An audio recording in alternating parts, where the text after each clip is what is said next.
कैलासभाऊ कुटे युवा मंचाच्या वतीने वाहतूक पोलिसांना आपण या ठिकाणी रेनकोट देखील देणार आहोत हे सूचित. चला, यानंतर श्रीकृष्ण गोविंदा पथकाच्या माध्यमातून या ठिकाणी थरावरती थर लावले जात आहेत.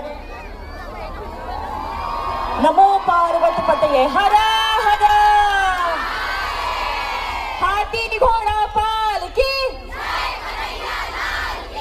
छत्रपती शिवाजी महाराज की, धर्मवीर छत्रपती संभाजी महाराज की, बोल बजरंग बली की जय. मानाची सलामी दिली आणि यानंतर आपण दहीहंडी फोडूयात. सर्वांनी रोमांचक असा हा सोहळा तिसरा थर या ठिकाणी लावला जातोय. आणि बघा, हळूहळू चौथ्या स्तरापर्यंत आपले बाल गोपाल या ठिकाणी आपली दहीहंडी फोडणार आहे. आपल्या सगळ्यांना माहिती आहे, सिंदूर ऑपरेशनच्या माध्यमामधून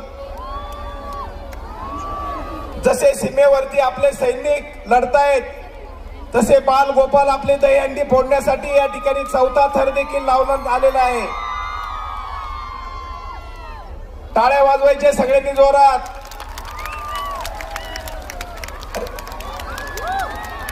पाचवा देखील थर लावलेला आहे आणि आता दहीहंडी फोडली जाते.